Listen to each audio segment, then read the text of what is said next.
Hi everyone, it's Don and I hope you're having a fantastic day. Well, we can always use some more cruise ports, and one place is building 2 more cruise ports.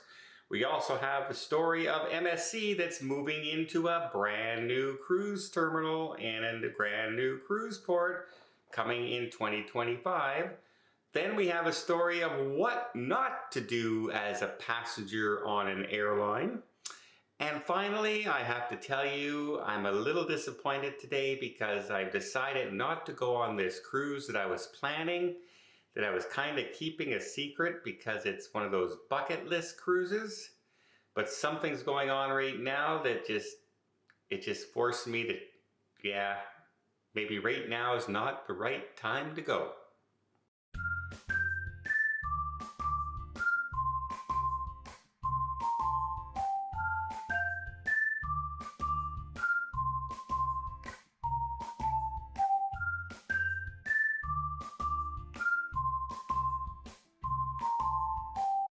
So we're always hoping to, we're tired of kind of going to the same cruise terminals, the same cruise ports all the time in the Caribbean.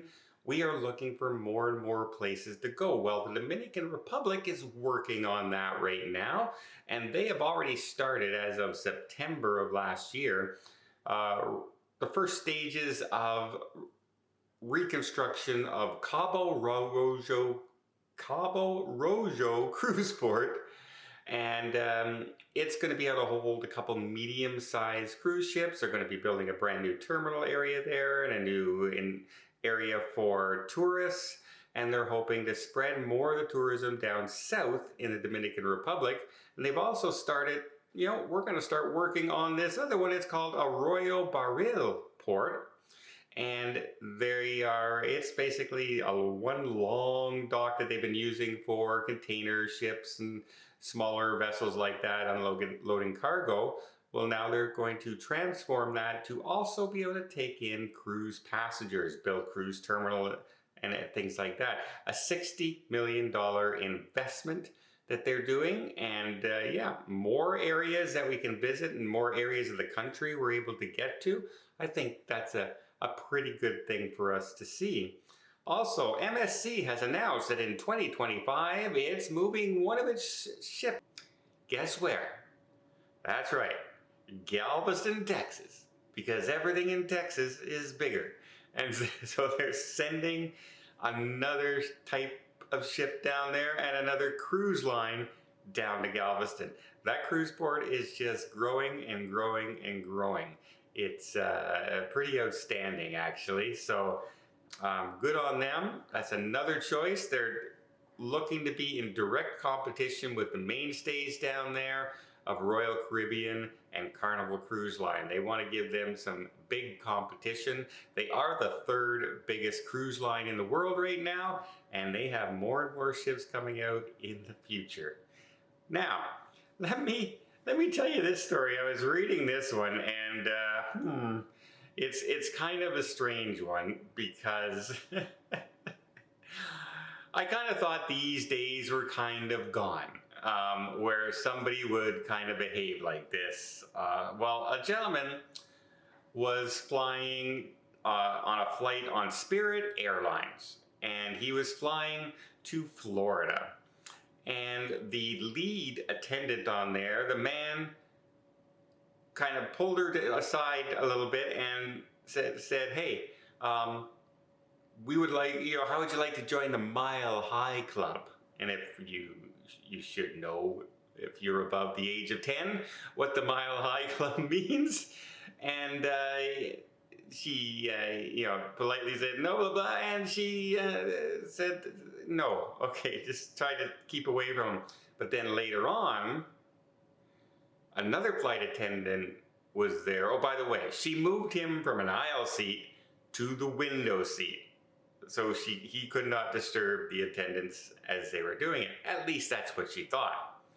Because later, another attendant on the ship was walking by, and he grabbed her and pulled her into the seat beside him, and again asked her if she wanted to join the Mile High Club. And then he kept hold of her and wouldn't let her get back up. Also, he started asking her questions about the cockpit. Like, how do we get into the cockpit? How can we get in there? And this kind of scared the flight attendant, where they actually got together again and moved him again to another area of the plane, farther away from the cockpit, obviously.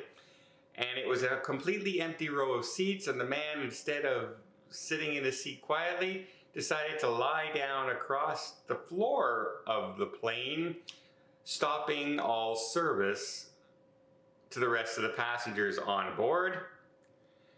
And guess what? Well, he was met with Florida marshals when he arrived in Florida, and is now being charged, obviously, on a few different charges. Now, in the man's defense, he is saying that he took numerous spiritual cocktails to ease his nervousness of flying. Well, that worked, because he certainly had a lot of confidence and a lot of guts on that ship, because he was doing stuff that most normal people would never think of doing anymore. And maybe drink 1 or 2 shots if you're nervous, not the 1 or 2 bottles before you get on a plane. But yeah. Don't grab the stewardesses, folks. Don't grab the stewards. Don't grab any attendant. Don't grab any employee. It's going to get you in trouble. And you're lucky that nobody on the flight decided to take matters into their own hands, watching you do what you were doing. That could have been another situation that really could have happened. But good on the attendants for not causing a big stir on the plane. So they kind of handled it with a lot of dignity. So great on them. Next, I'm afraid I have to announce that I was kind of keeping this one secret, because it's, I have some places that I want to go to that's like, first of all, it's expensive. Second of all, it's one of those bucket list areas, right? Going to Antarctica, going to Africa, those places are on my bucket list. Well, another place that's on there to get to one more time, I haven't been there in 16 years or so, is back to the Galapagos Islands. And I was hoping to do that on the brand new, well, not so brand new anymore, but their newest ship in Celebrity for that type of expedition, Celebrity Flora, an all-Swede kind of little small tiny ship that's perfect to go to the Galapagos. Well, Celebrity has issued a warning because of what's going on in Ecuador right now. Now, they haven't canceled any sailings yet. However, the 3 ships that do that area, the expedition and the etc., one of them leaves from Ecuador. And not only that, they visit Ecuador on this. And Ecuador is having a huge civil unrest right now. So much so that the local government had to move their office from where they normally are in the city to another complete area, because to avoid all the protests. That's how bad it is right now going on. And so they put a warning out there for passengers not to even fly into the city for your cruise more than 1 day in advance. Keep the time as minimum as possible. When was the last time you heard that? When was the last time you heard a cruise line say, yeah, wait as long as possible before coming to our ship? That just seems like I'm asking for trouble.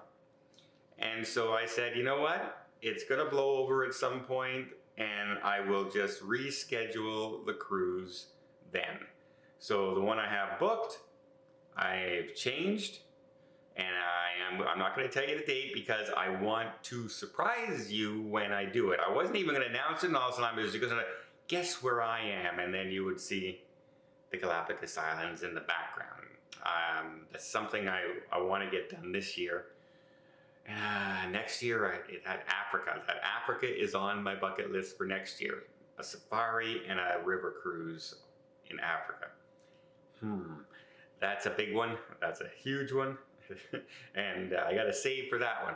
So yeah, I'm a little disappointed. I really have been trying to get on the Flora for quite some time now. But things in the world just sometimes force you to change your mind. We can always do it a little bit later. Well, I hope you appreciate this video. If you did, please give it a thumbs up. Want to see more tips, more tricks, more travel vlogs from around the world? Hit that subscribe button. Until next time, have yourself a safe and a great vacation.